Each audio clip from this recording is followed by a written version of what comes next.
Office গুড়িয়ে দিয়ে ভাবছে তৃণমূলকে উৎখাত করব, দুর্বল করব। আরে ফুটপাতে থাকবো, তোদেরকে হারাবো, বাংলা থেকে উৎখাত করব, কথা দিয়ে যাবো। দেখি কত ক্ষমতা, কি করবেন, কি করবে বিজেপি? জেলে রাখবে, মিথ্যা মামলায় ঢোকাবে, ঢোকাও, তাও বশ্যতা স্বীকার করব না। মেরুদণ্ডটা ফোর্সের নয়। বলছি ময়ূকদা ওয়ার্ডটা দাবি কথা বলেছে, ও বলেছে আমি দরকার হলে ফুটপাতে থাকবো। আরে ভাই, তুই ফুটপাতিয়া নেতা, তুই ফুটপাতেই থাকবি, কিন্তু ব্যাপারটা হচ্ছে তোর যা নেচার, তুই ফুটপাতেও যদি যাস না, ফুটপাতে যে গরিব লোকগুলো থাকে তাদের থেকেও চাদর কম্বল চুরি করবি, কারণ চুরি করাটাই তোর অকাজ, আর চুরি তুই করে যাচ্ছিস। বালি, কয়লা, গরু, পাথর, কি চুরি করেনি এই ছেলেটা? 12 পাস একটা ভাইপো নেতা প্যারাশুটে করে নেমেছে ওর পিসির দয়ায়, সে লুটে পুটে খেয়েছে।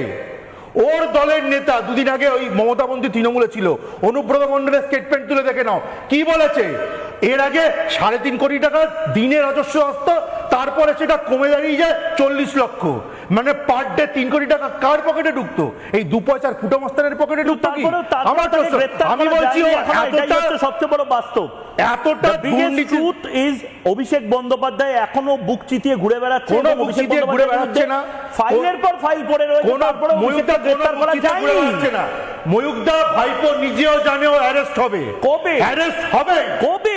আরে দাঁড়ো, শোনো শোনো শোনো, কবে?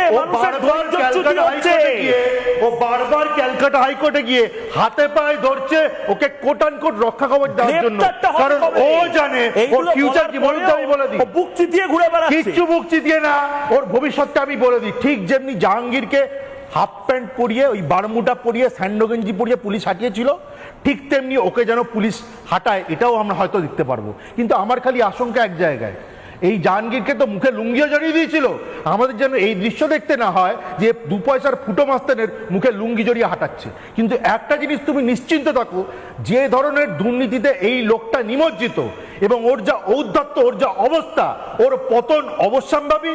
ও শেষে কিন্তু জেলের ভাতই খাবে, আর একবার ঢুকবে যে ওর নাম হয়ে যাবে গ্যারেজ বন্দ্যোপাধ্যায়, কারণ ওখানেও সারা জীবনের মতো গ্যারেজ হয়ে যাবে, আর জীবনও বেরোবে না। এটুকু তোমাকে বলে রাখলাম।